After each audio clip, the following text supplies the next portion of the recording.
This is a Raspberry Pi Pico, and this isn't. This is a Lamy Pico, which is a pen. And originally, when you get it, you get a metal sort of cap which goes on the end of the refill, held on with a plastic insert, and it's an extending telescopic pen, so it's handy for carrying around in your pocket. But when you do that, the plastic end here tends to snap off, at least it did for me.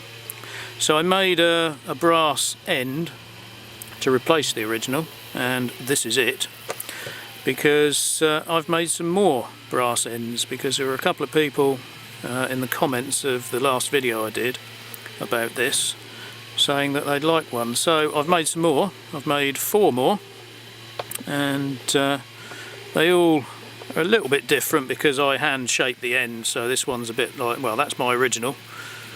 That's a bit more rounded. This one's closer to that one. These are a bit flatter on the end. And what's this one like? This one's, well, rounded as well. So there's a couple that are a bit more flat on the end. And a bit of a selection of shapes there, because I just do the end with a file. I haven't made a shaping tool or anything for that. So let's put the original replacement back on. So I'm going to put these up for sale, probably on eBay. And yeah, if you want one, there's 4.